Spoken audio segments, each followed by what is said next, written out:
So today is all about carrots. I love carrots, grow them all year round, never buy one from the shops, can't stand the idea of all of the insecticides and everything that's used on them.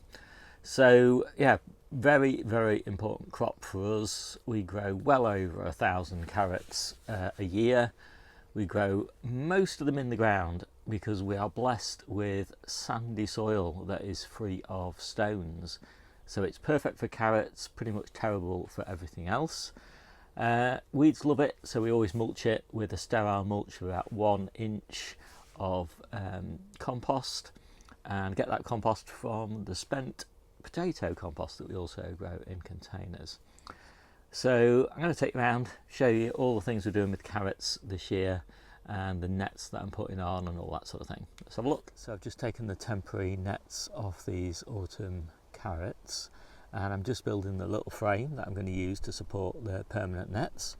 You can see the permanent nets there on the summer carrot bed, and yeah, I'm happy with the germination. It's been pretty good. Thinned them out last week, gave them a weeded them again today, and so hopefully they won't need much weeding from now on.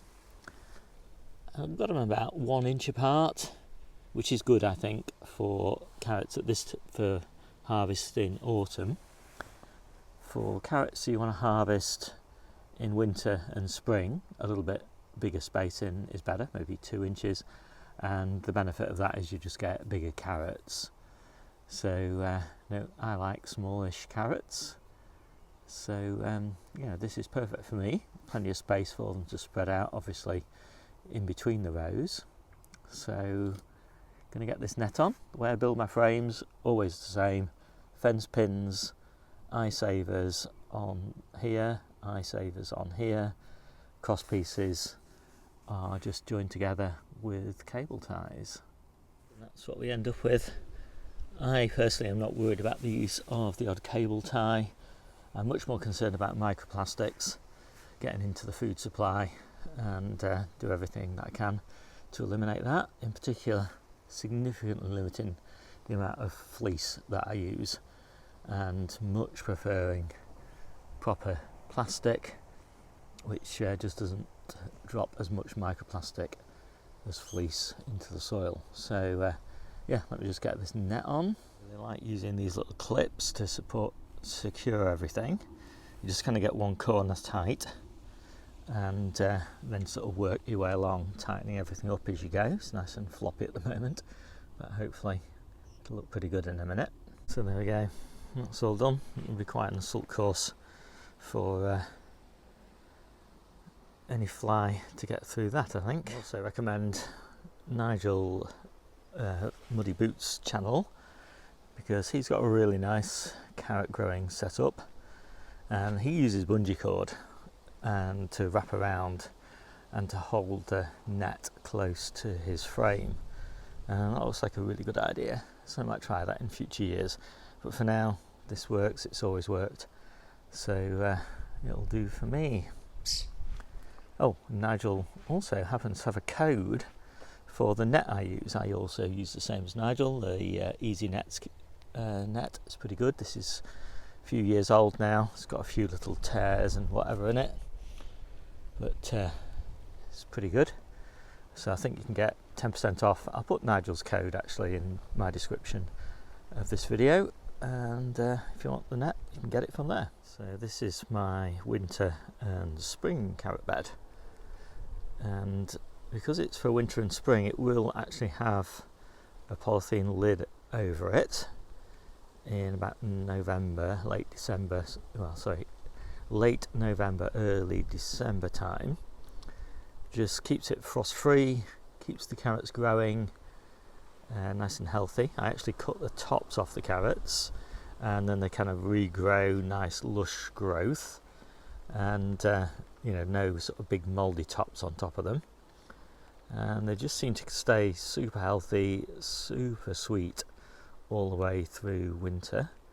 And then harvest alternate rows, and in the alternate rows I can then put another crop, because it's got a cold frame lid on the top, so I can start all sorts of stuff, like winter spinach or whatever I wanted to. So I'm going to take this temporary net off now, put the permanent net on. So in the main, germination in this bed is pretty good. But there are a few spots where actually nothing germinated at all. And I think it's due to dripping from the tree above or from the net just completely saturating the ground because it has been a little bit rainy. So I'm just going to re-sow those. There's plenty of time. So as I was reseeding those carrots hadn't germinated, I discovered what was wrong. I looked up and I saw that they were shaded by the tree, and so they were basically getting no water. So here was me thinking maybe they'd got too much water. No, they got no water at all, and the bed was absolutely dry down to about 2 or 3 inches, and so that is fatal basically for carrot germination. And I found all the little seeds intact, in perfect condition. Actually, these were coated seeds, pelleted seeds, so they were really easy to see. And basically, there hadn't been enough water for the pelleted seed coating to kind of degrade, so they were just sitting there just as in the same condition as they were on the day that they were planted. Anyway, so I've given them a really good water, so hopefully they'll just regerminate. So there we go, all sorted, exactly the same story as last time. The only difference is that I found these split canes, old split canes, which are no use for anything, but the little cane goes inside, and I just crimped them together with a cable tie, so that actually is really neat. So I'll look out for split canes in the future for future beds. And there we go, that's another one sorted. It's just running out of wood to hold things down at the moment. So you probably noticed on YouTube lots of people growing carrots in containers, and as I say, I'm growing them in the ground. Nothing wrong really with growing them in containers. The bigger the container the better, of course, and that kind of comes from the tradition of people growing carrots for show. They want a very nice uniform growth of carrots, kind of perfect structure and all of that sort of thing. It's nice and straight, really long, and so growing in containers is kind of perfect for that because you can guarantee the consistency of the growing medium. I don't care about that. I am growing to eat and for taste and for volume of harvest and ease of growing. So it's a very different approach. Pick your approach, basically. Lots of videos on YouTube showing you how to do both. My name's Steve. This is the Seaside Kitchen Garden and Allotment channel, and I'll see you soon.